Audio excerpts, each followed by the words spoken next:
যদিও আদম সন্তান পারবো না বললেন, তখন আল্লাহ রাসূল ধারাবাহিকভাবে বলতে থাকলেন। আর একবার বলেছিলেন যে আদম সন্তান সকাল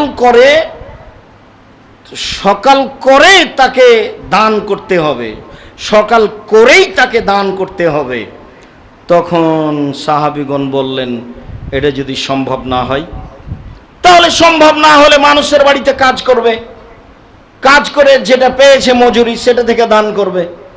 তখন সাহাবীগণ বললেন, সেটা যদি সম্ভব না হয়, তাহলে আল্লাহ রাসূল বললেন, তাহলে অন্যায় থেকে দূরে থাকবে, ও অসহায় মানুষের সহযোগিতা করবে।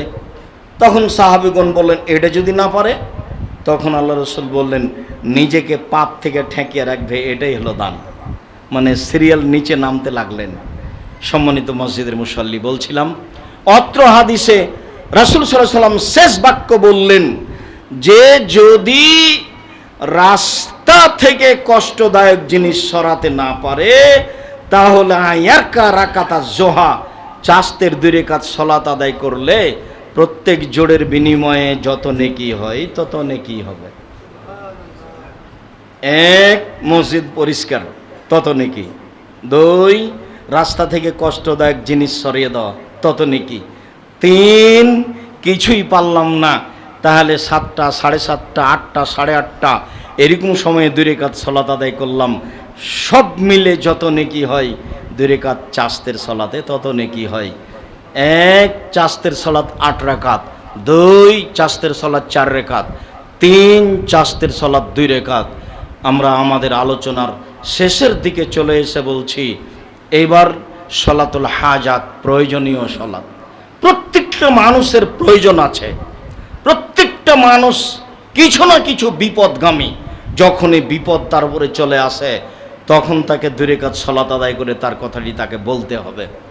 হুযায়ফা ইবনুল ইয়ামান রাদিয়াল্লাহু তাআলা আনহু বলেন, কানান নবী সাল্লাল্লাহু আলাইহি ওয়াসাল্লাম জাহাজাবু আমরুন সাল্লাহ, যখনই আল্লাহর নবীর উপরে কোনো সমস্যা এসে চেপে যেত, তখনই তিনি 2 রাকাত সালাত আদায় করলেন।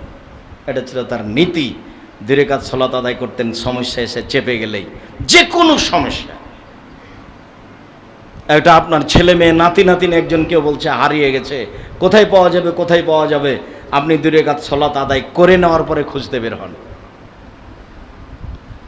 একটা দুর্ঘটনা ঘটে গেছে, 2 রাকাত সালাত আদায় করে নিয়ে তাকে বলেন। দেখেন, আপনাকে আমি 2টা উদাহরণ পেশ করি।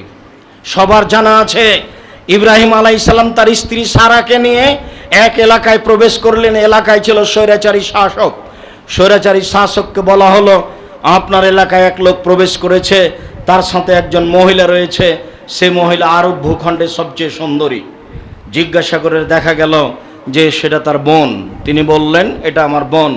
অনেক চেষ্টা করেও ইব্রাহিম আলাইহিস সালাম তার স্ত্রী সারাকে রক্ষা করতে পারলেন না। তিনি বলেছিলেন, সারা তুমি মনে রেখো, মাটির উপরে আমি আর তুমি ছাড়া পৃথিবীতে কোনো মুসলিম পুরুষের নেই, এই হিসাব আমরা ভাই বোন বটে। কৌশল কুলালো না, শেষ পর্যন্ত স্ত্রীকে তার কাছে পাঠিয়ে দিতে হলো। যখনই স্বৈরাচারী শাসক ঘরে ঢুকেছে, তখন সে দাঁড়িয়েছে তার সাথে অন্যায় করার জন্য।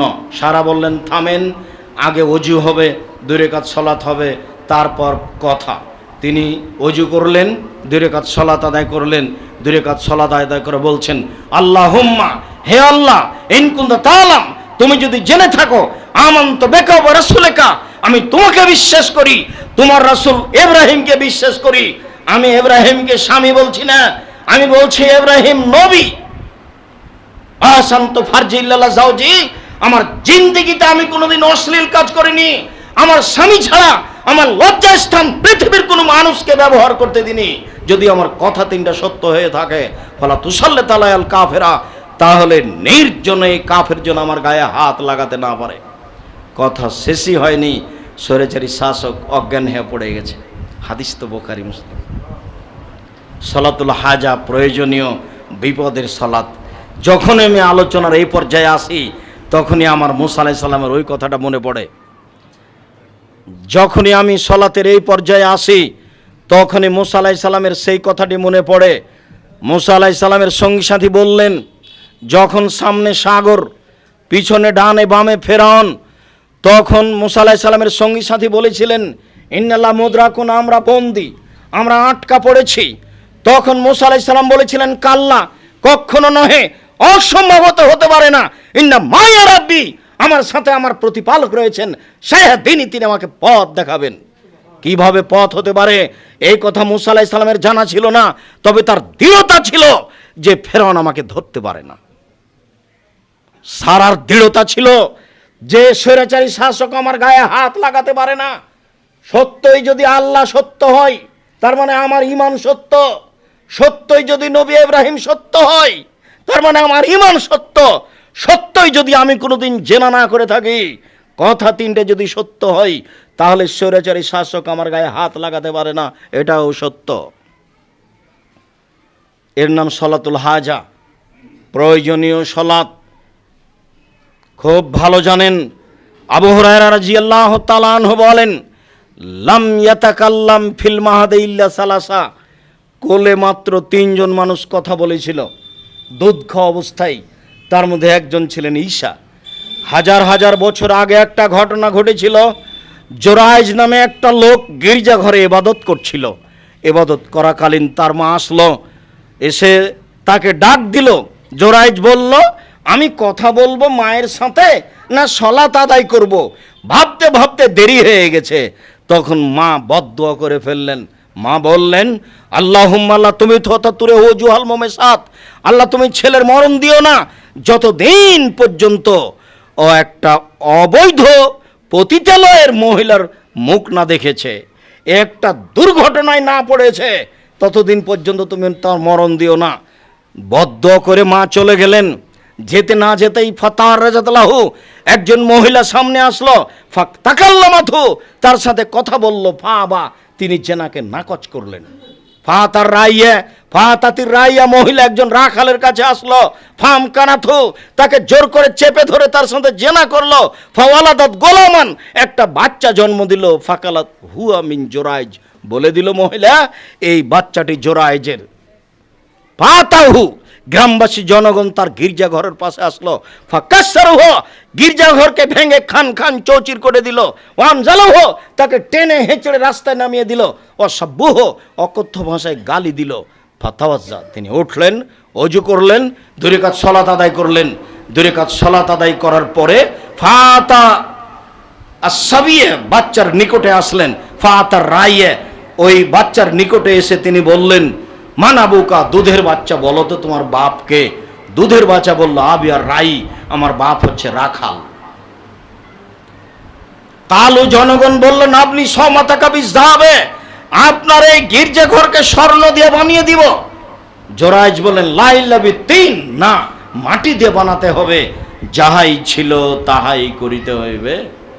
বলছিলাম সলাতুল হাজা, সম্মানিত মসজিদের মুসাল্লি, 2 রাকাত সালাত বিপদে পড়ে যে কোনো সমস্যাকে সামনে রেখে 2 রাকাত সালাত আদায় করে আল্লাহর উপরে ভরসা করে কথা বলবেন, কাজ হবে ইনশাআল্লাহ। দিনী বোন যারা, স্ত্রী, মেয়ে, বৌমা, সবকে বলে দেন যে দেখো, ঈমান যদি এরকম হয়, তাহলে এই ঈমানের পরিচয় আল্লাহর সামনে দিতে পারো বিপদে পড়ে। আর ঈমানের ভিতরে যদি দুর্বলতা থাকে, তাহলে তো নিরাশা ভাব বিরাজ করবে সব সময়। তারপরেও বলছি, যখন মানুষ তওবা করে, তখন মানুষ নিষ্পাপের মধ্যে চলে যায়। পাপ ঘটে গেছে, আজ থেকে নিজেকে বিরত রাখার চেষ্টা করবেন, ইনশাআল্লাহ সময়ে কাজ হবে। আল্লাহ তাআলা বলেন, অনাহান নাফসা আনিল হাওয়া ফাইনাল জান্নাতা হিয়াল মাওয়া, পৃথিবীর পুরুষ নারী যদি অশ্লীল কাজ বন্ধ করতে পারে, আমি আল্লাহ তাদের সাথে ওয়াদা করলাম, আমি তাদেরকে জান্নাতুল মাওয়া দিয়ে দেব। আপনার দৃঢ়তায় ফলাফল। দৃঢ়তা কবে?